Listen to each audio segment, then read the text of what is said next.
A mão que segurava a taça de cristal tremia, mas não de medo. Era raiva, uma fúria gélida, contida, uma força que eu desconhecia pulsar em minhas veias até aquele instante. Carolina estava de costas para mim, a sorrir para os convidados na varanda. E eu tinha talvez 3 segundos para fazer o que tinha de ser feito. 3 segundos para trocar a minha taça pela dela. 3 segundos para salvar a minha própria vida. Eu acabara de completar 58 anos naquela noite. 58 anos de uma existência que até 6 meses antes eu acreditava conhecer. 28 anos de casamento com Ricardo Moreira, o homem que eu julgara amar, que me dera o meu filho Marcos, que construíra comigo uma vida inteira. Ou, pelo menos, era essa a ilusão que eu alimentava. A verdade, como descobri tarde demais, é que eu não conhecia nada. Não conhecia o meu marido, não conhecia os segredos que ele guardava e, definitivamente, não conhecia a mulher que o meu filho trouxera para o seio da nossa família. A festa estava deslumbrante. Eu planeara cada detalhe da minha celebração na cobertura do Leblon, aquela que comprei com o dinheiro do divórcio. A vista para o mar e para os dois irmãos, as luzes suaves, o champanhe francês e as flores brancas espalhadas por toda parte compunham a minha declaração de independência, a minha festa de recomeço. As pessoas riam na varanda, a brisa do mar entrava pelas portas de vidro abertas e eu deveria estar feliz, a celebrar a minha liberdade. Mas uma dissonância perturbadora pairava no ar. Um mal-estar que eu sentia na boca do estômago desde que Carolina e Marcos tinham chegado. Carolina Silva, a minha nora há 2 anos, 28 anos, loira, bela demais, com aquele sorriso que jamais alcançava os olhos. Eu nunca gostei dela. Nunca. E sentia-me culpada por isso, questionando-me se seria apenas ciúme de mãe, a minha dificuldade em aceitar que Marcos tinha crescido e escolhido uma mulher para si. Ricardo sempre me acusava de ser dramática. Dizia que Carolina era perfeita, que eu deveria ter sorte em ter uma nora tão atenciosa. Atenciosa. Era essa a palavra que ele usava. E de facto, ela era. Sempre a trazer-me presentes, sempre a perguntar se eu precisava de algo, sempre com aquele sorriso estudado. Mas havia algo nos seus olhos, algo frio, calculista. Naquela noite, chegara cedo para ajudar com os preparativos. Insistiu em organizar as bebidas, em preparar as taças de champanhe para o brinde.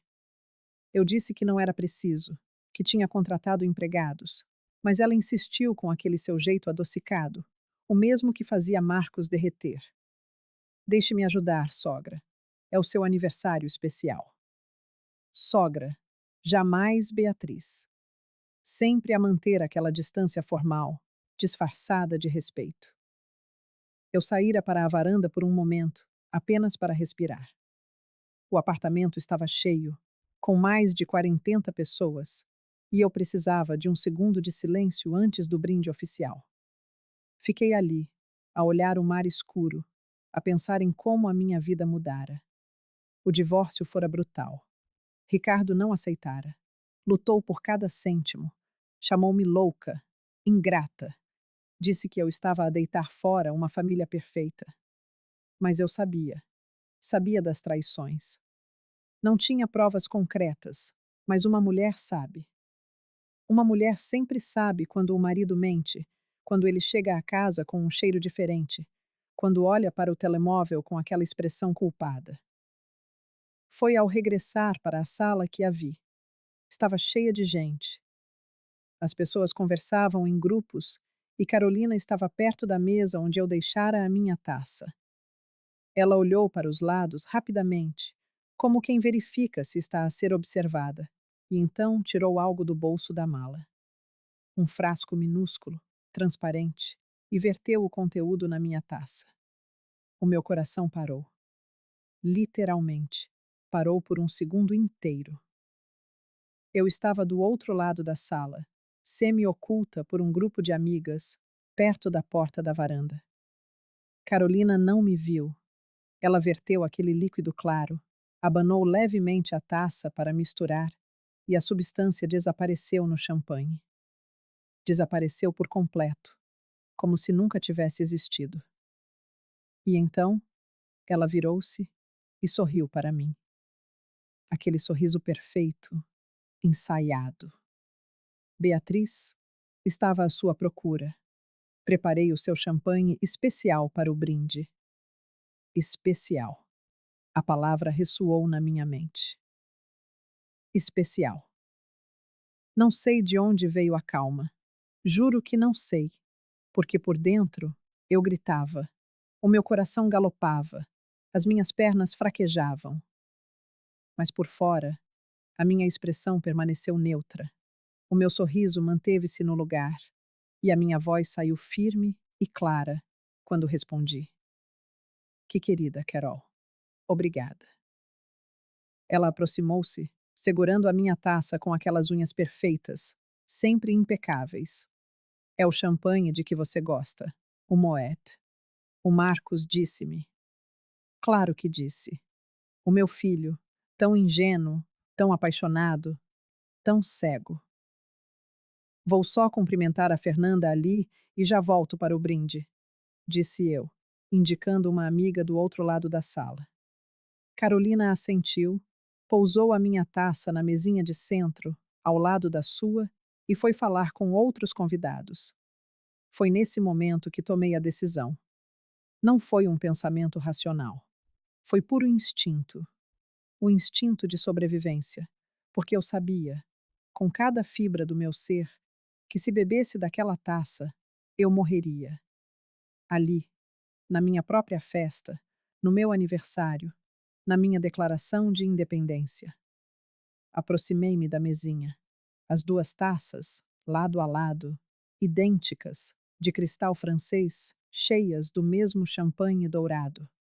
A diferença era invisível, mas eu sabia qual era qual. Eu vira, a minha taça estava à direita, a de Carolina à esquerda. Olhei ao redor. Carolina estava de costas. Marcos estava na varanda. Os outros convidados, distraídos. Ninguém olhava para mim. Num movimento rápido e natural, como se apenas as estivesse a ajeitar, troquei as suas posições. A taça envenenada estava agora à esquerda, a taça limpa, à direita. A minha mão tremia quando terminei. Peguei na taça limpa e tomei um pequeno gole. Estava perfeito, gelado, delicioso, sem qualquer sabor estranho. Eu fizera a coisa certa. Pessoal, vamos brindar? A voz de Marcos ecoou da varanda. Ele entrou com aquele sorriso largo e inocente. O meu filho, o meu bebê, agora com 35 anos e 1,85 m, mas ainda o meu bebê. E estava casado com uma mulher que acabara de tentar matar-me. As pessoas reuniram-se. Carolina veio até mim, pegou na taça que estava à esquerda e abraçou-me. Feliz aniversário, sogra. O seu perfume era doce demais, enjoativo. Eu retribuí o abraço, sentindo o estômago a revirar-se. Ela segurava a taça envenenada. Ela ia beber. E eu ia deixar. Quero brindar a mulher mais incrível que conheço, começou Marcos, erguendo a sua taça. A minha mãe, que passou por um ano difícil, que mostrou uma força que eu não sabia que ela tinha e que está aqui hoje, linda, radiante, a comemorar a sua nova vida. Mãe, eu amo-te e sei que o pai também te ama, mesmo com tudo o que aconteceu. A sua voz embargou-se. Ao recomeço da Beatriz, gritou alguém. Todos ergueram as taças. Eu ergui a minha. Carolina ergueu a dela. Os nossos olhares cruzaram-se por cima das taças e, naquele instante, eu vi. Vi um brilho estranho nos seus olhos, uma satisfação, uma certeza. Ela achava que tinha vencido. Saúde! Gritaram todos, e bebemos. Eu bebi da minha taça limpa. Carolina bebeu da taça envenenada. Ela bebeu tudo. Esvaziou a taça de um só gole, com aquele sorriso vitorioso no rosto. E eu observei. Observei cada segundo. No início, nada aconteceu. Foram 5 minutos, talvez 6. Carolina conversava com a minha amiga Silvia sobre uma viagem a Búzios quando parou a meio de uma frase. A sua mão foi à garganta. Os olhos arregalaram-se. Carol, estás bem? Perguntou Silvia. Carolina tentou responder, mas apenas um som estrangulado escapou. Cambaleou. A sua pele, sempre perfeita, tornou-se pálida e então começou a tremer. Não um tremor ligeiro, mas uma convulsão violenta que lhe sacudia o corpo de forma descontrolada. Carol! Gritou Marcos, correndo na sua direção. Mas antes que ele a alcançasse, ela caiu. Caiu no chão de mármore com um som horrível. Espuma começou a verter da sua boca. O caos instalou-se. Gritos, alguém a ligar para a emergência, Marcos no chão, a segurar a esposa, a implorar para que ela ficasse com ele. Eu fiquei ali, imóvel, a segurar a minha taça vazia, a observar a cena, e não senti nada, nenhuma culpa, nenhum remorso. Apenas um alívio gélido e profundo. Aquela mulher, que o meu filho amava, tentara matar-me, e agora pagava o preço. A ambulância chegou em 12 minutos eternos. Levaram-na. Marcos foi junto, sem sequer olhar para trás. Os convidados foram se retirando apressadamente, com olhares de pena e choque. Quando o último saiu, fechei a porta e encostei-me a ela. Deslizei até me sentar no chão frio, ainda de vestido de festa, e comecei a tremer. A tremer de verdade, pois a adrenalina esvaía-se e a realidade instalava-se. Eu trocara as taças. E agora ela lutava pela vida, o meu filho sofria, e eu era a responsável. Mas ela tentara matar-me. Eu vira. Então, por que me sentia tão perdida? O meu telemóvel tocou. Era Marcos. Atendi com a mão trêmula. Mãe. A sua voz estava destroçada. A Carol está muito mal. Os médicos não sabem o que se passou. Mãe, eu não sei o que fazer. Estou a ir para aí, disse eu, levantando-me. Porque, independentemente de tudo, Marcos era meu filho. No hospital samaritano, encontrei-o na sala de espera da UTI, com a cabeça entre as mãos. Ele abraçou-me com uma força que quase me sufocou. Mãe, eu tenho tanto medo. Eu não a posso perder. Um médico saiu. Família de Carolina Silva? Sou o marido, disse Marcos. Como é que ela está? O médico olhou-nos. Ela está estável, mas em estado grave. Conseguimos controlar as convulsões, mas os exames de sangue revelaram algo preocupante. Fez uma pausa. A sua esposa foi envenenada. Marcos cambaleou. Envenenada? Como assim? Encontramos vestígios de etilenoglicol no sangue dela. É o componente principal do anticongelante automotivo. É letal. Precisamos de chamar a polícia. Isto é uma tentativa de homicídio. Marcos olhou para mim, os olhos arregalados de lágrimas. Mãe, isto não faz sentido. Quem quereria matar a Carol? Quem faria uma coisa destas? Eu. A resposta ecoou na minha mente. Fui eu, mas não fui eu. Foi ela. Ela preparou o veneno. Ela colocou-o na taça. Eu apenas devolvi o favor. Apenas sobrevivi. A minha voz saiu firme, mais firme do que eu me sentia. Não sei, meu filho, mas a polícia vai descobrir. O que eles descobriram ia muito além de tudo o que a minha mente poderia conceber. Porque Carolina Silva, a minha nora, não era quem dizia ser. E o veneno que ela colocou na minha taça não foi o seu primeiro crime. Foi apenas o mais recente numa longa, longuíssima lista.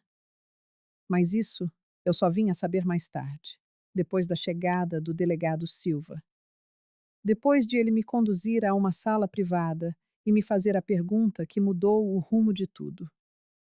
Senhora Beatriz, bebeu alguma coisa na festa esta noite? O delegado Silva possuía olhos cansados, o olhar de um homem que já testemunhou horrores indizíveis, ouviu mais mentiras do que verdades e navegou por um oceano de crimes. Ele observava-me com aquela intensidade peculiar dos policiais, como se pudesse ler cada pensamento que me atravessava a mente. Estávamos numa pequena e ascética sala do hospital. Apenas nós os dois. O meu coração batia com tanta força que eu tinha a certeza de que o seu som preenchia o silêncio entre nós. Ele repetiu a pergunta, a voz grave e sem inflexão. Senhora Beatriz, bebeu alguma coisa na festa? Era uma pergunta simples, direta, mas carregada de um peso imenso. Ele não perguntava por mera curiosidade. Perguntava porque já sabia a resposta, ou pelo menos suspeitava dela. Naquele instante, eu tinha dois caminhos: mentir ou dizer a verdade. E pela primeira vez nos meus 58 anos, escolhi a verdade nua e crua, sem filtros, sem escudos. Sim, respondi, a minha voz a sair surpreendentemente firme. Bebi o champanhe da minha taça. Da sua taça, repetiu ele, enquanto anotava algo num pequeno caderno de capa gasta. E por acaso viu alguém mexer nas bebidas antes do brinde? O meu coração gelou. Como ele sabia? A pergunta ecoava na minha mente, um martelo contra as paredes do meu crânio. Ele suspirou, fechou o caderno e fixou o seu olhar no meu. Porque encontramos vestígios de etilenoglicol em duas taças na sua casa, senhora Beatriz. Uma delas continha uma dose letal. A outra, apenas resíduos, como se o conteúdo tivesse sido despejado e as taças trocadas. Ele fez uma pausa, deixando o peso das suas palavras assentar. A minha equipa encontrou as impressões digitais da vítima em ambas. E as suas também, tanto na taça envenenada como na taça limpa. O silêncio que se seguiu foi ensurdecedor. Eu podia mentir, inventar uma desculpa, fingir ignorância. Mas para quê? As provas estavam ali. As impressões digitais não mentiam. E mais importante, a minha consciência estava limpa. Eu tinha apenas sobrevivido. Eu via, disse eu por fim, e foi como se uma barragem se rompesse dentro de mim. Vi a Carolina colocar algo na minha taça. Ela não se apercebeu de que eu a observava. Quando ela me ofereceu a bebida, esperei que se distraísse e troquei as taças, a minha pela dela. As minhas mãos tremiam, então juntei-as no colo. Ela tentou matar-me, delegado. Eu apenas lhe devolvi o que me pertencia. Eu esperava ver julgamento nos seus olhos. Esperava ser detida, acusada, condenada. Mas o que vi foi algo completamente diferente. Foi alívio. E isso assustou-me mais do que qualquer outra coisa. Fez o correto em contar-me a verdade, disse ele, inclinando-se na minha direção. Porque preciso que entenda algo muito importante, Beatriz. Posso tratar-lhe por Beatriz? Eu assenti em silêncio. Carolina Silva não existe. Esse não é o nome verdadeiro dela. E você não é a primeira pessoa que ela tentou matar. As palavras demoraram a fazer sentido. Não existe? Não sou a primeira? Como assim não existe?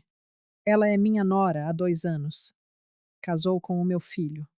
Tem documentos, uma vida, uma família. Tem documentos falsos, corrigiu ele.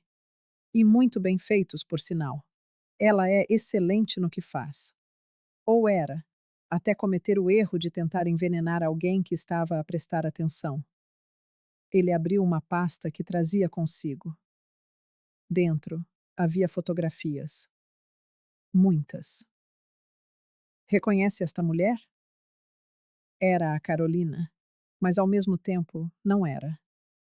O cabelo mais escuro, o rosto subtilmente diferente, talvez com menos preenchimentos, mas os olhos eram os mesmos. Aqueles olhos frios nos quais eu nunca confiara.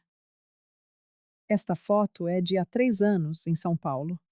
Na altura, ela chamava-se Carol Santos. Era casada com Daniel Santos, um empresário de 52 anos, viúvo, sem filhos e muito rico. Ele mostrou outra fotografia. Daniel e Carolina de mãos dadas, a sorrir.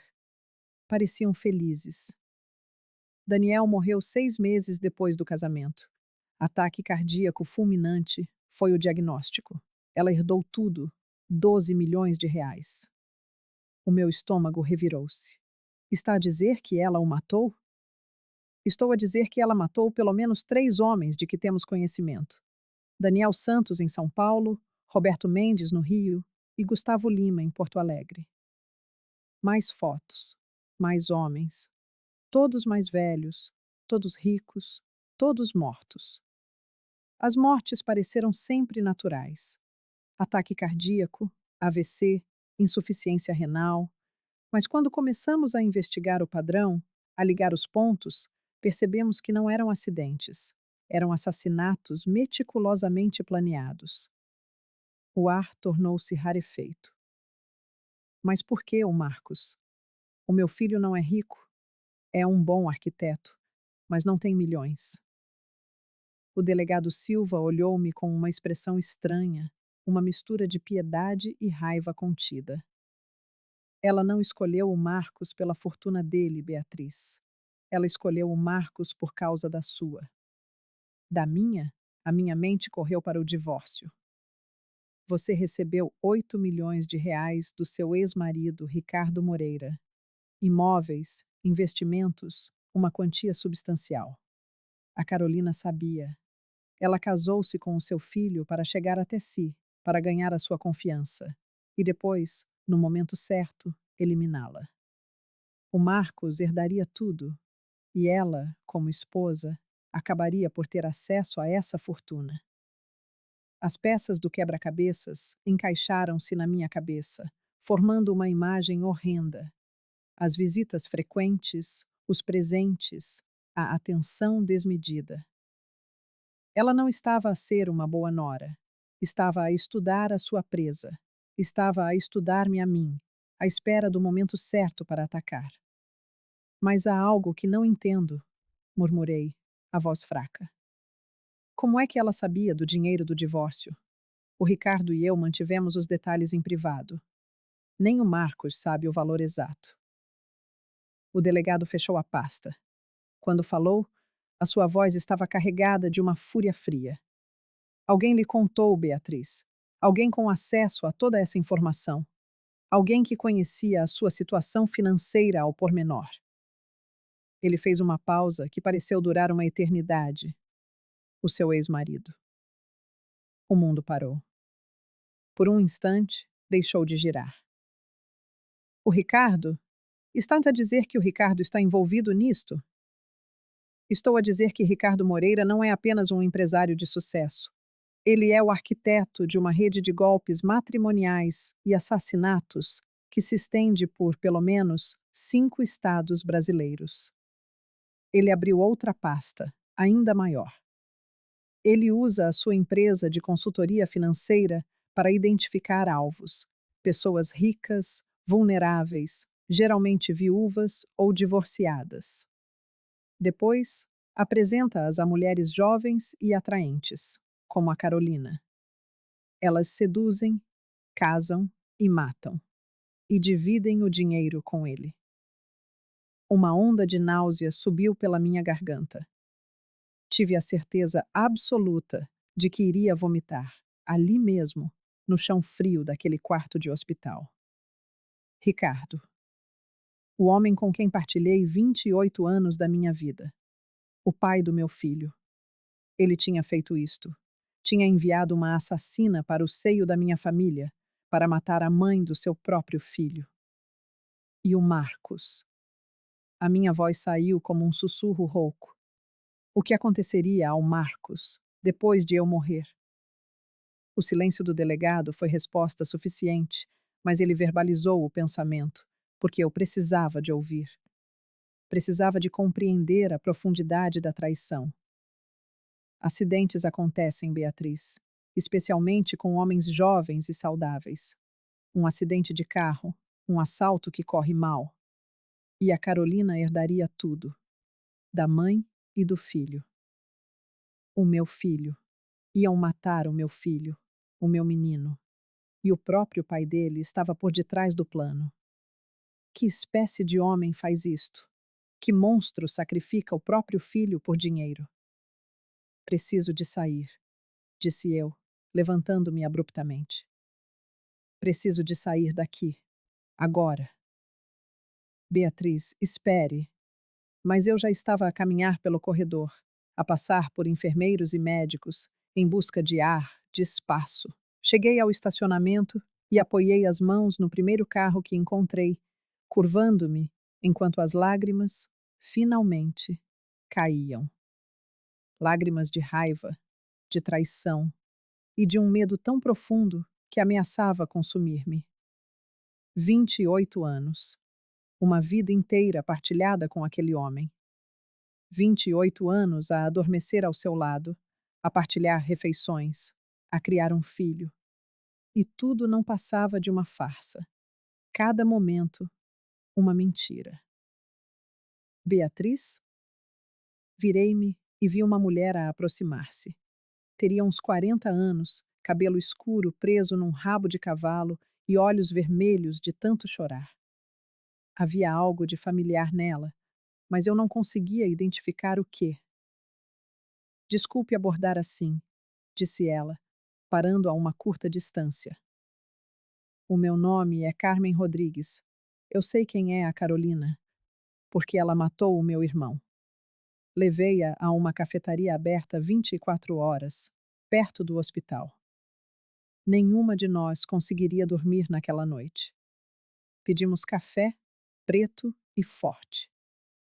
Carmen abriu uma pasta que trazia consigo, espalhando pela mesa documentos, fotos e recortes de jornal, o resultado de uma investigação particular. O meu irmão chamava-se Daniel, começou ela, a voz a tremer. Daniel Santos. Ele conheceu a Carol num evento de negócios em São Paulo, há 3 anos. Para ele, foi amor à primeira vista. Ela era tudo o que ele sempre sonhara. Bonita, inteligente, atenciosa. Casaram-se em 6 meses. Ela mostrou-me as fotos do casamento. Carolina, deslumbrante num vestido branco, a sorrir para a câmara. E 6 meses depois do casamento, o meu irmão estava morto. O delegado Silva contou-me, disse eu baixinho. Disseram que foi um ataque cardíaco. Mas o Daniel era saudável. Corria maratonas, fazia exames todos os anos. Não havia historial de problemas cardíacos na família. Carmen limpou uma lágrima teimosa. Eu sabia que algo estava errado, mas a autópsia não revelou nada. A Carol herdou tudo, os 12 milhões. Chorou no funeral, desempenhou o papel de viúva perfeita e depois desapareceu. Desapareceu? Evaporou. Vendeu o apartamento, fechou as contas e sumiu do mapa. Eu tentei encontrá-la, mas era como se nunca tivesse existido. Até que, há 6 meses, vi uma foto dela no Facebook, no perfil do seu filho, Marcos. A aparência estava um pouco diferente, mas eu reconheci aqueles olhos. Aqueles malditos olhos frios. Carmen olhou-me com uma intensidade que me arrepiou. Comecei a investigar. Contratei um detetive. Descobrimos que ela não era apenas Carol Santos. Tinha tido outros nomes, outros maridos, outras mortes. E foi à polícia? Fui. Mas só tinha suspeitas, padrões. A polícia precisa de mais do que isso. Ela bebeu um gole de café, fazendo uma careta. Mas eu não desisti. Continuei a investigar e descobri um elo comum entre todos os maridos dela. Todos lhe foram quem entendiam. Todos lhe foram apresentados através de contactos de negócios, eventos ou consultorias financeiras. Ela fez uma pausa, o seu olhar cravado no meu. E todos tinham uma ligação a um homem, Ricardo Moreira. O meu café quase caiu da minha mão. Como assim, uma ligação com o Ricardo? O seu ex-marido é astuto, Beatriz. Muito. Ele nunca aparece diretamente. São sempre ligações indiretas. Um amigo de um amigo, uma consultoria antiga. Mas quando se escava fundo, quando se ligam todos os pontos, o caminho leva sempre até ele. Ela espalhou mais documentos pela mesa. O meu irmão contratou a empresa do Ricardo para uma consultoria de investimentos 2 anos antes de conhecer a Carol. O Roberto Mendes, a segunda vítima, tinha o Ricardo como consultor financeiro pessoal. O Gustavo Lima participou num consórcio de negócios liderado por ele. Olhei para os papéis, a cabeça a andar à roda. Ricardo identificava os alvos, homens ricos e vulneráveis, e enviava a Carolina para seduzir, casar e matar. Exatamente. E depois, dividiam o dinheiro. É o golpe perfeito. Casamento não é crime, herança é legal. E se a morte parece natural, ninguém investiga. Carmen respirou fundo. Mas desta vez, a Carolina cometeu um erro. Ela tentou matá-la, e você viu. Você trocou as taças. O delegado Silva falou consigo? Contactou-me logo depois de a Carolina ser hospitalizada. Eu estava a monitorizar tudo o que se relacionava com ela. Quando ele soube do envenenamento, ligou os pontos com os meus relatórios. Carmen estendeu a mão e pousou-a sobre a minha. Beatriz, esta é a nossa oportunidade. A oportunidade de a apanhar. De apanhar o Ricardo. De fazer justiça por todos os que eles mataram. Como? Perguntei. A Carolina está em coma induzido, mas quando acordar, vai tentar proteger-se. Vai inventar uma história, dizer que foi você que a envenenou. Vai fazer-se de vítima.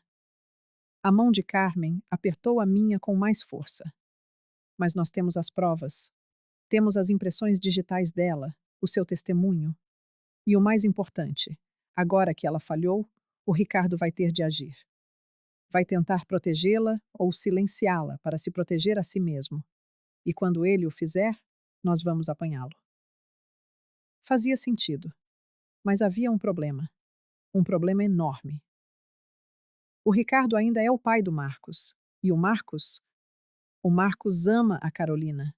Quando ele souber a verdade, vai ficar destroçado. Eu sei. E lamento imenso por isso. Mas o seu filho precisa de saber a verdade antes que seja tarde demais. Carmen olhou-me com a expressão que uma mãe reconhece noutra, uma mistura de medo e amor feroz. Porque, Beatriz, você não era o único alvo. Era apenas o primeiro. A seguir, seria a vez do Marcos. A Carolina já estava casada com ele, já tinha acesso a ele, já estava em posição de atacar. O meu filho, o meu menino em perigo. E eu era a única que o podia salvar, mesmo que isso significasse destruir a imagem que ele tinha do pai. Mesmo que isso significasse partir-lhe o coração. O que precisa que eu faça? Perguntei. Carmen sorriu pela primeira vez. Um sorriso triste, cansado, mas cheio de determinação. Preciso que seja forte, que confie no delegado Silva, que me deixe ajudá-la a proteger o seu filho, e que, quando chegar a hora, testemunhe contra eles, contra a Carolina e contra o Ricardo. Assenti em silêncio. Não havia outra escolha. Ou eu lutava, ou perderia tudo. A minha vida, a vida do meu filho, e a de inúmeros inocentes que ainda cruzariam o caminho daqueles monstros. Voltei para o hospital sozinha, a decisão pesando em meus ombros. O sol despontava no horizonte, tingindo o céu com pinceladas de rosa e laranja. O anúncio de um novo dia. Mas em mim não havia renovação alguma, apenas exaustão, um sentimento de completa destruição que, paradoxalmente, vinha acompanhado de uma estranha clareza. Pela primeira vez em muito tempo, eu tinha um propósito. A luta já não era sobre mim, era sobre justiça. Marcos dormia na sala de espera, a cabeça tombada contra a parede, o rosto vincado pela angústia. Meu coração se contraiu ao vê-lo assim, tão vulnerável, tão alheio ao facto de que o próprio pai havia planeado a sua morte, de que a sua esposa era uma assassina. Mãe? Ele despertou ao me ver, pondo-se de pé num sobressalto. Onde é que você estava? Procurei por todo o lado. Desculpa, filho. Eu precisava de apanhar um pouco de ar. Abracei-o com força, sentindo as suas lágrimas quentes molharem o meu ombro. Como está a Carol? Continua em coma induzido. Os médicos disseram que vão tentar acordá-la amanhã se o quadro se mantiver estável. Ele afastou-se, o seu olhar encontrando o meu, os olhos vermelhos e inchados. Mãe, a polícia acha que alguém a envenenou, que foi uma tentativa de homicídio. É uma loucura. Quem ia querer fazer mal a Carol? Eu queria gritar, sacudi-lo até que ele enxergasse a verdade. Mas não era o momento. Ainda não. Primeiro, precisávamos de provas concretas. Primeiro, tínhamos de garantir que Ricardo não escaparia. Não sei, meu amor. Mas a polícia vai descobrir. Eles são competentes. Ele assentiu, mas a dúvida em seu olhar era palpável, e por um instante o medo me paralisou. O medo de que, quando a verdade viesse à tona, Marcos não acreditasse em mim. Que ele escolhesse o pai e a esposa em detrimento da mãe. Que eu perdesse o meu filho para as mesmas pessoas que queriam me ver morta. Meu telemóvel vibrou. Uma mensagem de um número desconhecido. Abria e senti o sangue gelar nas veias. Precisamos conversar sobre o que aconteceu com a Carolina e sobre o futuro do Marcos. Amanhã, ao meio-dia, no restaurante do Copacabana Palace. Venha sozinha. Ricardo. Ele sabia. Claro que sabia. Devia ter os seus informadores no hospital, na polícia, e agora queria me encontrar. Não para fazer as pazes, eu tinha a certeza. Era para me avaliar. Para medir o tamanho da ameaça que eu representava e decidir se eu também precisava ser eliminada. Mostrei a mensagem ao Marcos. O teu pai quer encontrar-se comigo amanhã. Que bom, disse ele, com um alívio genuíno na voz. Vocês precisam de conversar, de resolver isto como dois adultos. A Carol sempre disse que vocês deviam se reconciliar. A Carol sempre disse. Claro que dizia. Ela precisava que eu confiasse em Ricardo. Precisava que eu baixasse a guarda. Eu vou, respondi. Sim, eu iria ao seu encontro. Porque eu também tinha um plano. E esse plano envolvia um pequeno dispositivo que o delegado Silva acabara de me entregar. Um dispositivo que gravaria cada palavra de Ricardo, cada ameaça, cada confissão. Seria a corda com a qual ele mesmo se enforcaria. Ricardo Moreira julgava-se esperto, julgava ter o controlo. Mas ele havia subestimado uma força da natureza, a fúria de uma mãe a proteger a sua cria. E essa fúria estava prestes a ser a sua ruína. O Copacabana Palace sempre fora um dos santuários de Ricardo. Ele se deliciava com o luxo discreto, com a brancura imaculada das toalhas de linho e as luvas dos garçons. Era o cenário perfeito para os seus negócios sujos, selados com apertos de mão firmes e sorrisos polidos. Um dia, eu também amei este lugar. Agora, parada à entrada do restaurante, tudo o que sentia era uma náusea profunda. O dispositivo de gravação estava preso no meu sutiã, minúsculo como um botão, invisível sob o vestido azul marinho.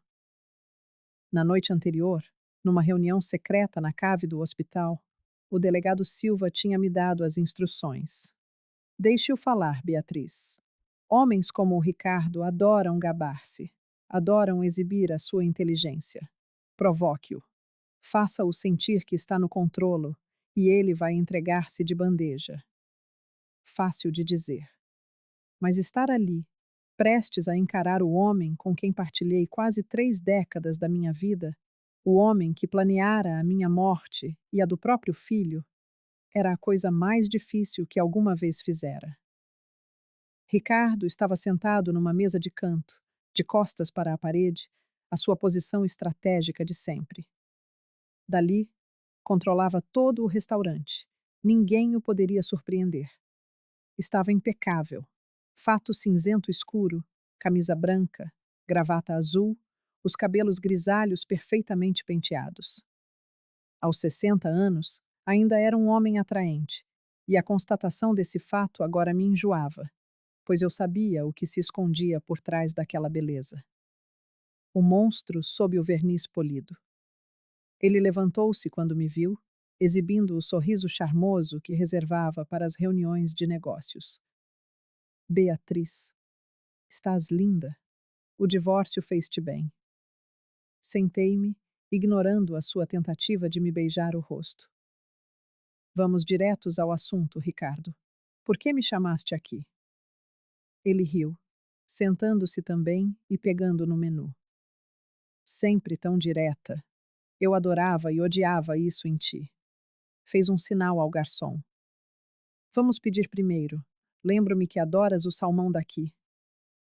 Não estou com fome. Beatriz, por favor. Somos adultos civilizados. Podemos almoçar e conversar como pessoas normais. Os seus olhos encontraram os meus, e lá estava ele, aquele brilho frio que eu vira tantas vezes, mas que só agora compreendia. Ou preferes que eu passe diretamente para o que aconteceu com a nossa nora? Nossa nora. Como se ela fizesse realmente parte da família. Como se ele não a tivesse enviado para me matar. O que queres saber sobre a Carolina? Perguntei, mantendo a voz calma, provocando-o como o delegado me instruíra. Quero saber por que é que ela está num hospital, em coma, envenenada depois de beber um champanhe na tua festa. Ele inclinou-se sobre a mesa e a sua máscara de civilidade começou a rachar.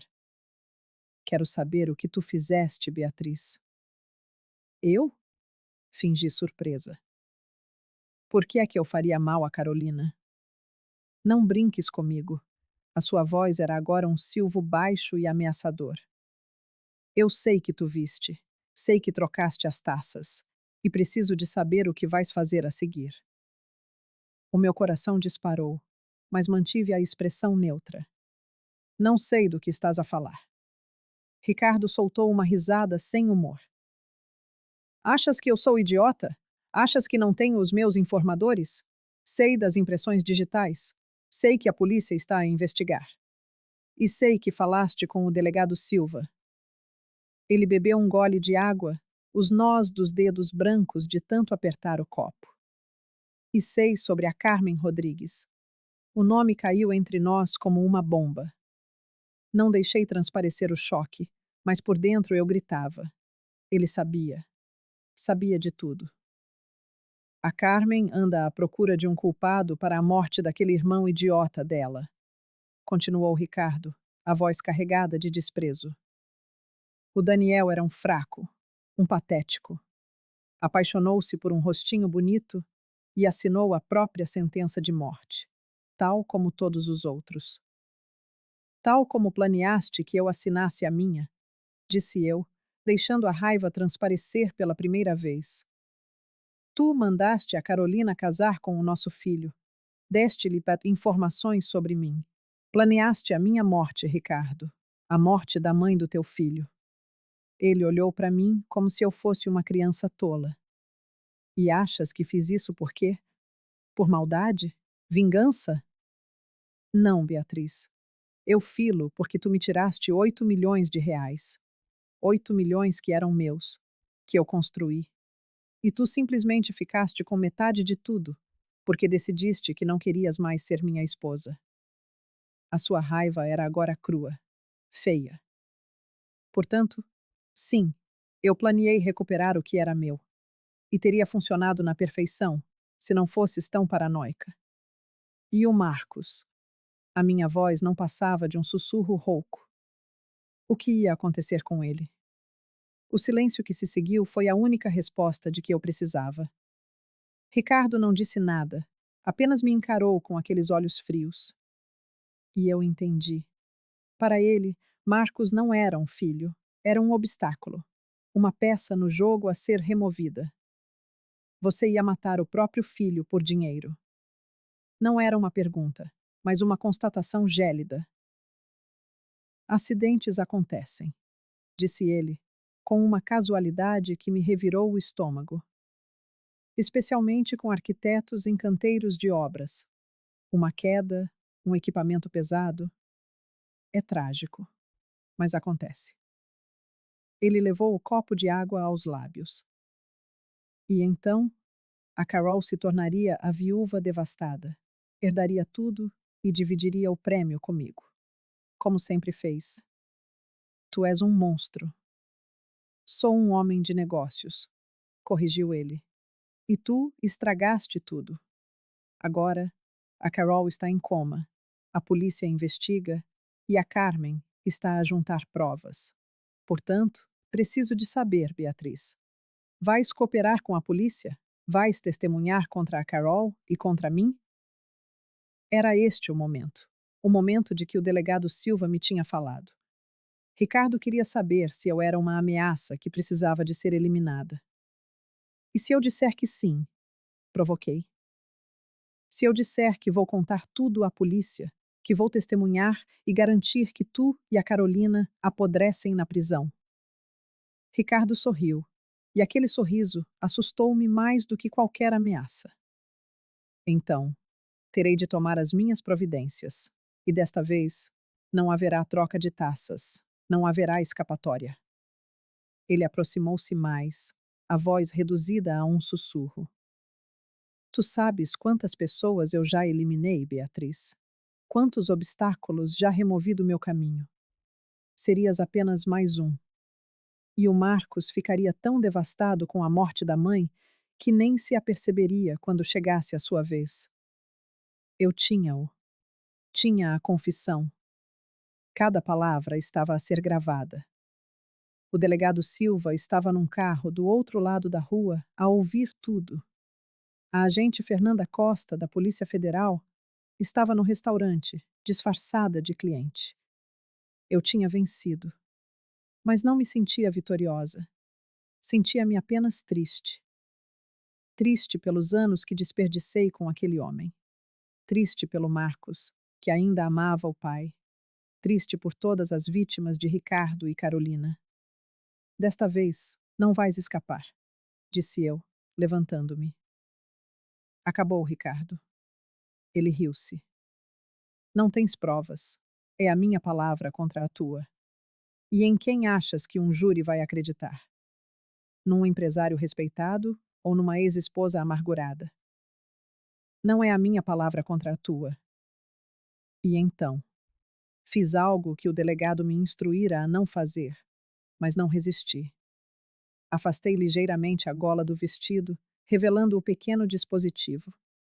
É a tua confissão gravada contra ti. A cor abandonou o rosto de Ricardo. Por um instante, ele apenas me encarou, a processar a informação. E então, moveu-se. Rápido demais para um homem da sua idade. Agarrou-me o pulso com uma força brutal, puxando-me para si, enquanto a outra mão subia em direção ao meu pescoço. Tu arruinaste-me, sibilou ele. Destruíste tudo. Mas antes que pudesse fazer mais alguma coisa, a agente Fernanda estava junto a nós, a arma apontada à sua cabeça. Polícia Federal, largue-a, agora! Ricardo soltou-me, erguendo as mãos, mas a fúria assassina nos seus olhos não se dissipou. Isto não acabou. Sim, acabou. disse eu, a voz firme apesar do tremor das minhas mãos. Algemaram-no ali mesmo, no meio do restaurante do Copacabana Palace, sob o olhar chocado dos outros clientes. Algemas de prata nos pulsos de Ricardo Moreira, um dos empresários mais respeitados do Rio de Janeiro. E eu assisti a tudo, sentindo apenas um vazio imenso. Quando o levaram, o delegado Silva aproximou-se. Estiveste incrível, Beatriz. A gravação é perfeita. Temos uma confissão de homicídio, conspiração, ameaças. Ele nunca mais vai sair da prisão. E a Carolina? Acordou esta manhã. Quando souber da prisão do Ricardo, vai tentar negociar um acordo. É o que os criminosos como ela fazem sempre. Vão culpar-se um ao outro para reduzir a pena. Ele tocou-me no ombro com gentileza. Salvaste muitas vidas hoje, incluindo a do teu filho. Marcos. Eu precisava de lhe contar, e essa seria a parte mais difícil de todas. Encontrei-o no hospital, na sala de espera dos cuidados intensivos. Tinha a cabeça entre as mãos. Ao me ver, levantou-se de um salto. Mãe, a Carol acordou. Está confusa, mas está viva. Os médicos dizem que vai recuperar. O meu coração quebrou-se, porque eu sabia que nas horas seguintes o mundo do meu filho iria ruir, e seria eu a demoli-lo. Marcos, preciso de falar contigo, em privado. Fomos para uma sala vazia. Fechei a porta, e então, com a voz mais firme que consegui encontrar, contei-lhe tudo. Sobre a Carolina e o veneno na minha taça, sobre a troca dos copos, sobre a rede de assassinatos e os outros maridos mortos. E a parte mais difícil, sobre o envolvimento de Ricardo, sobre o plano para nos matar aos dois. Marcos ouviu em silêncio. Quanto mais eu falava, mais pálido ele ficava, mais as suas mãos tremiam. Quando terminei, ele apenas me olhou, e havia tanta dor nos seus olhos que mal consegui suportar. Estás a dizer, a sua voz quebrou, que a minha esposa é uma assassina e que o meu pai a mandou matar-me? Sim. E tens provas. Mostrei-lhe tudo, as fotografias que a Carmen reunira, a gravação da confissão de Ricardo, os relatórios da polícia. Tudo. Marcos analisou cada prova, as mãos a tremer cada vez mais, e então, simplesmente, desmoronou. Caiu de joelhos no chão, a soluçar, emitindo sons que eu nunca o ouvira fazer. Sons de pura dor, de traição absoluta, de um mundo inteiro a ruir. Ajoelhei-me a seu lado e abracei-o. E ficamos ali, no chão daquela sala de hospital, mãe e filho, chorando juntos por tudo o que tínhamos perdido: a inocência, a família, as mentiras que haviam moldado as nossas vidas. Eu amava-a, sussurrou Marcos entre soluços. Eu amava-a mesmo, mãe. Eu sei, meu amor, eu sei. E era isso que tornava tudo ainda mais cruel. O amor de Marcos fora real, mas o de Carolina nunca o fora. Ela usara o meu filho, manipulara os seus sentimentos e planeara a sua morte. E ele teria de viver com essa verdade para o resto da vida. 3 dias depois, aconteceu o que o delegado Silva previra. Ao saber da prisão e da confissão de Ricardo, Carolina costurou um acordo com a Polícia Federal. Entregou tudo: nomes de outras vítimas, a localização das contas bancárias, os detalhes sórdidos da rede de golpistas. Em troca, a sua sentença de prisão perpétua foi reduzida para 30 anos. Contudo, havia um detalhe crucial. Carolina ainda não fora formalmente indiciada. Estava sob custódia policial no hospital, mas tecnicamente livre. E então, da sua cela, Ricardo fez o impensável. Pagou a fiança dela, 8 milhões de reais. Todo o dinheiro que lhe restava. Carolina saiu do hospital como uma mulher legalmente livre, aguardando julgamento. A notícia chegou até mim por um telefonema do delegado Silva, assim que soube. Beatriz, preciso que fique em casa. Não saia. Não abra a porta a ninguém. Vou destacar polícias para vigiar o seu prédio. Por quê? A Carolina fez um acordo. Ela não vai. O Ricardo pagou a fiança dela por um motivo. Interrompeu ele, a voz tensa. Ele quer uma última oportunidade para a silenciar, para eliminar a única testemunha que o pode destruir de vez. E a Carolina deve-lhe uma. Ela vai cumprir. Desliguei, as mãos trêmulas. Olhei em volta, para a minha cobertura no Leblon. O meu santuário, a minha declaração de independência, transformara-se de repente na minha armadilha. A campainha tocou. O meu coração parou. Arrastei-me até ao intercomunicador, as pernas bambas. Quem é? Sou eu, mãe. O Marcos. Deixa-me subir. Preciso de falar contigo. Marcos. Era apenas o Marcos. Respirei de alívio e carreguei no botão, libertando a porta. O meu filho estava a caminho. Tudo ficaria bem. Mas quando a porta do elevador se abriu no meu andar, o meu alívio evaporou-se. Não era apenas o Marcos. Ao seu lado, com um sorriso gélido e calculista, estava Carolina e empunhava uma arma. Olá, sogra, disse ela, a sua voz um fio de mel envenenado. Surpresa! O que alguém faria quando a pessoa que tentou matá-la surge à sua porta, usando o seu próprio filho como escudo humano? Marcos estava pálido, os olhos arregalados de terror. Mãe, desculpa. Ela apanhou-me à saída do hospital. Disse que me matava se eu não a trouxesse até si. Entra, ordenou Carolina, empurrando Marcos para dentro do apartamento. Entrou logo atrás, fechando a porta com um pontapé, a arma sempre apontada na nossa direção. Sentem-se no sofá. Os dois. Obedecemos. Marcos tremia tanto que eu conseguia ouvi-lo. Pousei a mão sobre a dele, apertando-a, tentando transmitir um conforto que eu própria não sentia, ciente de que poderiam ser os nossos últimos momentos juntos. Carolina postou-se à nossa frente, a arma apontada à minha cabeça. Você destruiu tudo, Beatriz. Tudo. Eu tinha um plano perfeito. Ia ser rica, viver uma vida de luxo. E você estragou tudo, porque é uma paranoica que trocou uma maldita taça. Você tentou matar-me, disse eu, a voz mais firme do que o meu interior. O que esperava que eu fizesse? Que você morresse, respondeu ela, com uma simplicidade aterradora. Como todos os outros. Rápido, indolor, sem drama. Mas não. Você tinha de ser a pila esperta. Tinha de sobreviver. Ela olhou para o Marcos e por um instante pareceu haver algo próximo de afeto genuíno no seu olhar. Ou talvez fosse apenas a minha imaginação. Sabes, Marcos, eu gostava de ti.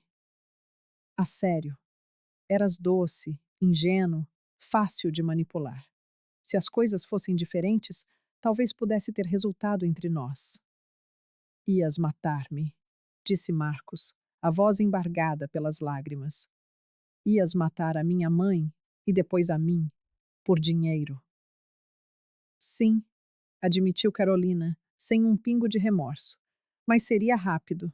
Não ia sofrer. Eu tenho alguma compaixão, sabes? Compaixão? Rime. Uma gargalhada amarga, histérica. Você matou pelo menos 4 pessoas, arruinou famílias, destruiu vidas. E fala de compaixão? Eu fiz o que precisava para sobreviver, retorquiu ela, e pela primeira vez vi algo real naqueles olhos frios. Raiva. Uma dor antiga. Acha que eu nasci assim? Que escolhi esta vida? Não. Fui moldada, treinada. Foi o Ricardo que me encontrou, que me ensinou, que me deu um propósito. Ele usou você, afirmei, como usou todas as outras, e está a usar você agora mesmo, Pagou a sua fiança para que viesse aqui matar-me. E quando o fizer, quando a polícia a apanhar, será você a cair. Não ele. Ele escapa-se sempre. Vi a dúvida cintilar nos olhos dela. Foi rápido, mas esteve lá, porque eu tinha razão e ela sabia-o. Não importa, disse ela por fim. O que importa é que você vai morrer. E desta vez, não haverá troca de taças. Não haverá escapatória. Tirou algo do bolso, um pequeno frasco transparente. Lembra-se disto? É o mesmo que usei naquela noite. Etilenoglicol. Mas desta vez, vou garantir que bebe até a última gota. Aproximou-se, a arma numa mão, o frasco na outra. Eu sabia que era o fim. Desta vez não haveria fuga. Ela ia forçar-me a beber o veneno e eu morreria ali, à frente do meu filho, sem nada que pudesse fazer. Matani piano. Instante, Marcos agiu. Lançou-se sobre Carolina com toda a sua força. A arma disparou. O som ecoou, ensurdecedor no espaço fechado, mas a bala cravou-se no teto. O frasco de veneno voou da mão de Carolina, estilhaçando-se no mármore do chão. Carolina cambaleou, mas recuperou o equilíbrio num ápice, a arma agora apontada a Marcos. Seu idiota! Então, faz morrer primeiro. Não pensei. Apenas reagi. Agarrei o pesado vaso de cristal da mesa de apoio e atingi-a na cabeça com toda a força que me restava. O som foi horrível, úmido, final. Carolina desabou. A arma escorregou da sua mão, deslizando pelo chão. E ela ficou ali, imóvel, um fio de sangue a escorrer-lhe da têmpora. Marcos e eu ficamos parados, ofegantes, a olhar para o corpo estendido no chão. Eu ainda segurava os restos do vaso, a minha mão a sangrar onde um caco me cortara. Mãe, sussurrou Marcos, você matou-a. A porta do apartamento explodiu, arrancada das dobradiças. A Polícia Federal irrompeu pela sala, armas em riste, gritando ordens para levantarmos as mãos. O delegado Silva estava com eles, assim como a agente Fernanda. Ela invadiu, disse eu, a voz distante, em choque. Ela ia matar-nos. Eu só. Eu só me defendi. Fernanda já estava no chão, a verificar o pulso de Carolina. Ela está viva, fraca, mas viva, disse antes de falar para o rádio. Precisamos de uma ambulância. Agora. Sentei-me no sofá, ainda ainda a agarrar o vaso partido, observando tudo como se fosse um filme. Polícias por todo o lado, a fotografar a cena, a recolher a arma, os cacos do frasco de veneno. Marcos sentou-se ao meu lado, a tremer, em choque. Acabou, disse o delegado Silva, sentando-se à minha frente. Desta vez, acabou de verdade, Beatriz. Apanhamo-la em flagrante. Invasão, tentativa de homicídio, porte ilegal de arma. E temos tudo gravado. Ele apontou para as câmaras de segurança que eu instalara depois do divórcio. Cada segundo. Acabou. As palavras ecoaram na minha mente. Acabou. Mas quando olhei para o meu filho, percebi que nada tinha realmente acabado. Porque o Marcos nunca mais seria o mesmo. Eu nunca mais seria a mesma. As nossas vidas tinham sido estilhaçadas, e os cacos jamais se encaixariam da mesma forma. Carolina sobreviveu. Claro que sobreviveu. Pessoas como ela sobrevivem sempre. Mas desta vez não havia saída. Não havia acordo, não havia fiança. Foi diretamente para uma cela de segurança máxima, para aguardar julgamento por múltiplos homicídios. E Ricardo, ao saber que o seu último plano falhara, finalmente desmoronou. Confessou tudo. Cada crime, cada vítima, cada cêntimo roubado. 17 mortes ao longo de 8 anos, uma rede que se estendia por 5 estados brasileiros. O julgamento foi um circo mediático. Todos os canais cobriram o caso. A assassina Bela e o seu mentor diabólico. A ex-mulher que sobreviveu trocando as taças. O filho inocente apanhado no meio. Era a história que todos queriam ouvir. Mas para mim não era uma história. Era a minha vida. E estava em pedaços. 1 ano. 1 ano inteiro desde a noite em que troquei as taças. 1 ano desde que o meu mundo ruiu e foi reconstruído, peça por peça, em algo completamente diferente. Algo mais forte, algo real. Estou sentada na varanda da minha cobertura, a mesma onde tudo começou, a olhar para o mar.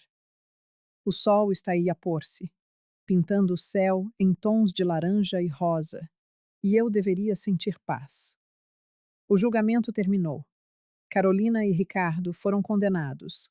A rede de assassinos foi desmantelada. A justiça foi feita. Mas a paz? A paz é algo que ainda estou a aprender a sentir. Seguiram-se 3 meses de um circo mediático que chamaram de julgamento. 3 meses de depoimentos, de provas apresentadas, de fotografias de vítimas projetadas em ecrãs gigantes. 3 meses sentada no banco das testemunhas, a contar, uma e outra vez, como vi Carolina colocar veneno na minha taça, como troquei os copos, como salvei a minha própria vida. A defesa de Carolina tentou tecer uma narrativa perversa, pintando-me como a vilã, uma sogra ciumenta que envenenou a própria nora e depois inventou uma história elaborada para se proteger. Disseram que eu era uma mulher amargurada pelo divórcio, que queria destruir a felicidade do filho, que tinha inventado tudo. Mas a verdade tem um peso que a mentira não suporta. Estavam lá as impressões digitais de Carolina em ambas as taças. As vítimas anteriores. O testemunho de Carmen Rodrigues. A gravação da confissão de Ricardo.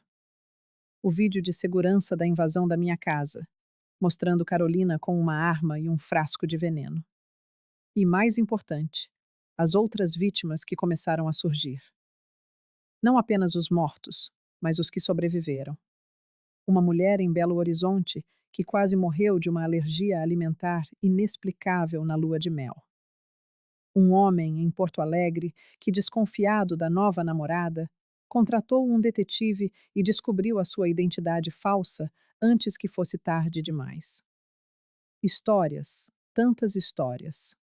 No fim, o júri precisou de apenas 4 horas. O veredito: culpados, em todas as acusações. Ricardo Moreira, 17 acusações de homicídio premeditado, conspiração, fraude, lavagem de dinheiro. Carolina Silva, ou qual fosse o seu nome verdadeiro. 4 acusações de homicídio, múltiplas tentativas de homicídio, invasão de domicílio, porte ilegal de arma. Prisão perpétua para ambos, sem possibilidade de liberdade condicional. Eu estava no tribunal quando a sentença foi lida. Marcos estava ao meu lado, a segurar a minha mão com tanta força que os meus dedos ficaram dormentes. E quando o juiz bateu o martelo, quando disse culpados, senti algo quebrar-se dentro de mim. Não era alívio, nem satisfação. Era apenas vazio. Porque sim, a justiça fora feita. Mas Daniel Santos continuava morto. Roberto Mendes continuava morto. Gustavo Lima e todos os outros continuavam mortos. E nenhuma sentença, por mais severa que fosse, os traria de volta. Carolina olhou para mim enquanto era levada, algemada. E pela primeira vez, vi algo para além da frieza naqueles olhos. Medo. Ela ia passar o resto da vida numa cela, e sabia-o. Toda a sua beleza, todo o seu charme, todo o veneno que usara como armas, de nada lhe serviam agora. Ricardo nem sequer olhou na nossa direção. Saiu de cabeça baixa, um homem de 61 anos que parecia ter 80. quebrado, e eu não senti pena. Nenhuma. Os meses seguintes foram de reconstrução. Marcos divorciou-se de Carolina, claro. O processo foi rápido, dadas as circunstâncias. Ela não contestou. Não havia porquê. O meu filho mudou-se temporariamente para minha casa. Não conseguia ficar no apartamento que partilhara com ela. Todas as memórias estavam contaminadas. Cada canto guardava a sua presença, o seu cheiro, as suas mentiras. Ele estava destruído. Havia noites em que eu acordava e o encontrava na varanda, a olhar para o nada, lágrimas silenciosas a escorrer-lhe pelo rosto. Noites em que ele precisava de falar, de tentar entender como fora tão cego. Mãe, disse-me ele uma noite, a voz partida pela dor. Eu amava-a. Eu amava-a de verdade. E era tudo mentira. Cada sorriso, cada beijo, cada amo-te. Tudo. Abracei o meu filho, aquele homem de 35 anos que voltara a ser o meu menino, e deixei-o chorar no meu ombro. Não era mentira do teu lado, Marcos. O teu amor era real. E isso é o que importa. Mas não foi suficiente. Eu não fui suficiente para que ela me amasse. Pessoas como a Carolina não amam o meu filho. Elas não têm essa capacidade. A culpa não é tua. Nunca foi. Mas eu via a culpa nos olhos dele, mesmo assim. A sensação de ter falhado, de ter sido usado. Eu sabia que levaria tempo, talvez anos, até ele se curar. Quanto a mim, eu precisava de encontrar um novo propósito. Não podia simplesmente voltar à minha vida como se nada tivesse acontecido. Eu olhara a morte nos olhos 2 vezes e sobrevivera. Expusera uma rede de assassinos em série. Salvara vidas, incluindo a do meu próprio filho. E havia tantas outras Beatrizes por aí. Tantas pessoas vulneráveis, sozinhas, com dinheiro suficiente para se tornarem alvos. Precisavam de proteção, de alguém que entendesse. E foi dessa necessidade, dessa dor transformada em força, que nasceu a Fundação Beatriz Moreira. Usei metade do dinheiro do divórcio para a criar. 4 milhões de reais dedicados a prevenir crimes de herança, a educar as pessoas sobre os sinais de golpistas românticos e a apoiar as vítimas que sobreviveram. Reuni uma equipa de psicólogos, advogados, detetives particulares e ex-polícias. Para combater essa escuridão, criamos de tudo: workshops de consciencialização, linhas diretas de apoio, até mesmo um banco de dados com perfis suspeitos. A primeira pessoa que contratei foi Carmen Rodrigues. Ela havia passado os últimos 3 anos a investigar a morte do próprio irmão. Tinha as habilidades de que eu precisava, mas, acima de tudo, tinha uma paixão, uma sede de justiça que se podia quase tocar. Obrigada, disse-me ela no primeiro dia, com lágrimas nos olhos, por acreditar em mim, por me dar a chance de fazer a diferença, pelo Daniel. E eu respondi, com a mesma convicção, pelo Daniel e por todos os outros. A fundação cresceu a uma velocidade que eu jamais poderia ter previsto. A exposição do caso de Ricardo e Carolina na mídia tocou um nervo exposto no país.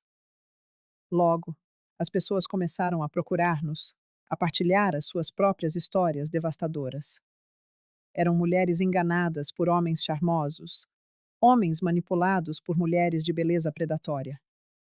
Eram famílias inteiras que haviam perdido os seus entes queridos em circunstâncias suspeitas, mas que nunca conseguiram provar. Em apenas 6 meses, os resultados eram concretos.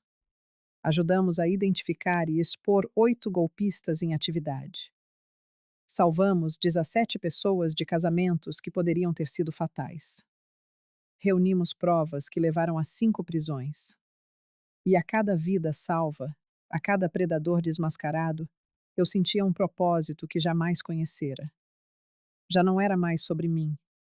Não era sobre a minha dor, a minha traição ou o meu trauma. Era sobre transformar tudo isso em algo muito maior. Marcos também começou o seu processo de cura. Foi lento, doloroso, mas ele começou.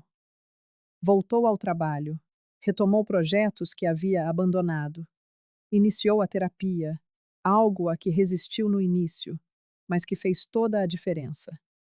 E gradualmente eu vi o meu filho regressar. Não o mesmo de antes. Ninguém sobrevive a algo assim e permanece igual, mas uma versão mais forte, mais ciente de si. E foi então que ele conheceu Sara. Sara Costa, a irmã mais nova da agente Fernanda, uma professora de literatura de 32 anos, com olhos gentis e um sorriso que era puro, genuíno. Sem máscaras, sem segundas intenções, apenas bondade. Cruzaram-se num evento da fundação, 6 meses depois do julgamento. Sara estava lá para apoiar a irmã, que daria uma palestra sobre como identificar comportamentos predatórios. Marcos estava lá porque eu tinha implorado, dizendo que precisava do seu apoio. Eu observei os dois a conversar num canto da sala. Vi a forma como Marcos sorria, um sorriso tímido, mas verdadeiro. O primeiro que eu via no seu rosto em meses. Vi a forma como Sara o olhava, não com pena ou julgamento, mas com pura compreensão. E naquele instante eu soube. Soube que algo novo e bom estava a começar.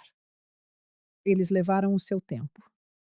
Marcos tinha medo de cometer os mesmos erros, mas Sara foi paciente, foi honesta, e aos poucos o meu filho permitiu-se amar novamente. Um amor real, sem medo, sem paranoia. Casaram-se há 3 meses. Uma cerimônia pequena, íntima, rodeados apenas pela família e amigos mais próximos. Nada a ver com o casamento ostentoso que Marcos tivera com Carolina. Isto era real. Simples. Perfeito. E quando o meu filho me conduziu pela pista para a dança tradicional, ele sussurrou ao meu ouvido: Obrigada, mãe, por me salvares, por nunca teres desistido de mim, por me mostrares que o amor verdadeiro ainda existe. Naquele momento, eu desabei. Chorei todas as lágrimas que segurei durante meses, lágrimas de alívio, de amor, de gratidão, porque o meu filho estava a salvo, estava bem e ia ter a vida feliz que merecia.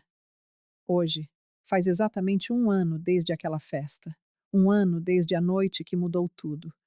E aqui estou eu, na varanda, a contemplar o que se passou, apesar tudo o que perdi e tudo o que ganhei. Perdi 28 anos da minha vida ao lado de um homem que, afinal, era um estranho. Perdi a inocência, a capacidade de confiar de olhos fechados.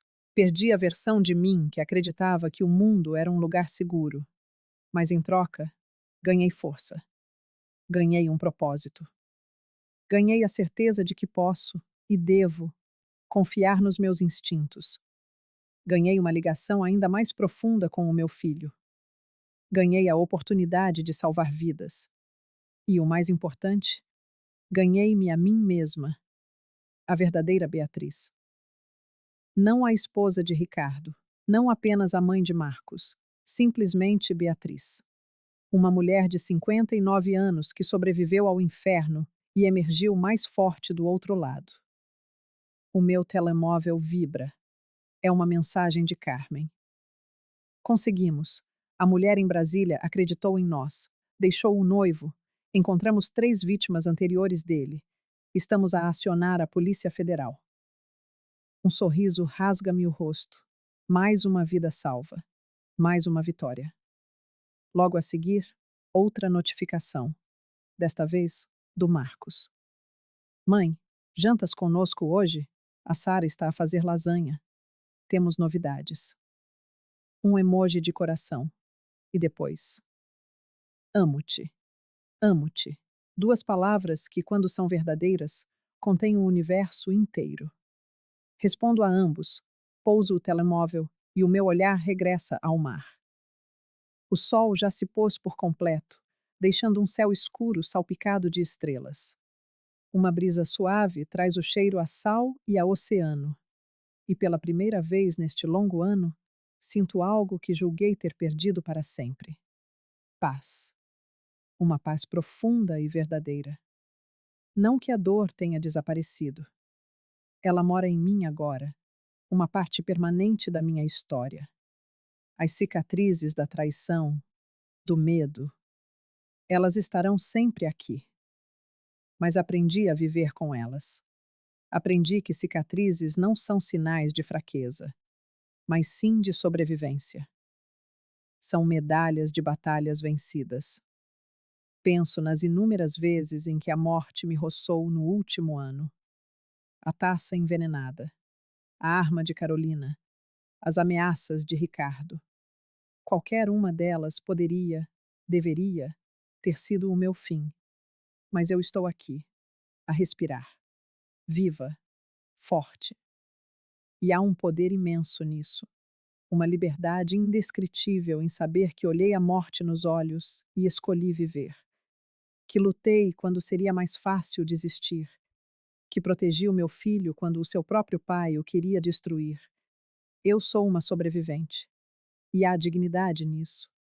Há força nisso. Há propósito. A campainha toca. Deve ser a Fernanda, para a nossa reunião mensal sobre a fundação. Tornou-se uma grande amiga neste último ano. Alguém que entende a escuridão que eu vi, porque ela própria a encara todos os dias no seu trabalho. Antes de abrir a porta, pego no meu diário. Comecei a escrever depois do julgamento, por recomendação da minha terapeuta, como uma forma de processar tudo. Abro numa página em branco e escrevo. Um ano depois, aos 59 anos, sei exatamente quem sou. Não sou definida pelo meu casamento, nem pelo meu divórcio, nem pelo mal que me fizeram. Sou definida pelo que fiz com tudo isso, pela forma como escolhi reerguer-me. Lutar. Transformar o trauma em propósito. Carolina e Ricardo tiraram-me muito, sim. Minha inocência, minha confiança. Mas não levaram o essencial. Não levaram a minha humanidade, a minha capacidade de amar, a minha força. Isso é meu. Sempre foi. E sempre será. Eu sou Beatriz Moreira. Tenho 59 anos. Sou sobrevivente, mãe, fundadora, guerreira. E esta é a minha história. Não a história de como quase morri, mas a história de como escolhi viver. Fecho o diário e vou abrir a porta. A vida continua. E eu também. Porque no final, não importa o veneno que colocam na tua taça. O que importa é que tu viste, que agiste, que sobreviveste. E se estas palavras te encontram num lugar escuro, se reconheces a tua própria dor nesta história, quero que saibas, não estás só. A traição corta fundo, o trauma é real. Mas tu és mais forte do que pensas, mais forte do que eles queriam que fosses. Confia no teu instinto. Quando algo parece errado, é porque provavelmente está. Quando alguém é demasiado bom para ser verdade, geralmente não é. Protege-te a ti e a quem amas, e nunca, jamais, te envergonhes de teres sido enganado, porque o problema não está na tua bondade, na tua confiança ou na tua capacidade de amar. O problema está na maldade deles. Se és como eu, se sobreviveste ao pior e estás a tentar reconstruir, sabe que é possível. Não será fácil, não será rápido, mas é possível. Podes transformar a dor em propósito. Podes usar as tuas cicatrizes para ajudar outros. Podes escolher viver, viver de verdade, apesar de tudo. Porque no final, a maior vingança não é destruí-los. É construíres uma vida tão boa, tão verdadeira, tão cheia de propósito, que eles se tornam irrelevantes. Apenas capítulos maus numa história que continua a ser escrita por ti. E os próximos capítulos? Esses és tu que controlas. Por isso, escolhe viver, escolhe lutar, escolhe a luz, mesmo quando a escuridão parecer esmagadora, porque tu mereces, sempre mereceste. A porta abre-se. Fernanda entra, com o seu sorriso cansado, mas determinado. Beatriz, não vais acreditar. Recebemos 20 novos casos esta semana. 20 pessoas a pedir ajuda. 20 vidas que podemos salvar. 20 histórias que podem ter um final diferente. Então, vamos ao trabalho, digo eu. Porque é isto que eu faço agora. Salvo vidas, luto contra predadores. E cada pessoa que ajudo, cada golpista que exponho, cada família que protejo, é a minha vingança. Não contra Carolina ou Ricardo, mas contra tudo o que eles representam. Contra a maldade que se disfarça de amor. E vou continuar a lutar. Pelo resto da minha vida. Por todas as vítimas que não tiveram a chance que eu tive. E por mim mesma. Pela Beatriz, de 58 anos, que viu veneno a ser colocado na sua taça e, numa fração de segundo, decidiu viver. Aquela decisão salvou a minha vida. E agora, vou passar o resto dela a salvar outras. Esta é a minha história. De traição, sobrevivência e transformação. De como o pior momento da minha vida se tornou o catalisador para o meu maior propósito. Ela te tocou de alguma forma? Se viste pedaços da tua própria história aqui, sabe que não estás só. E que há esperança. Há sempre esperança. A taça está na tua mão. E só tu decides o que fazer com ela. Eu escolhi viver. E não me arrependo nem por um segundo.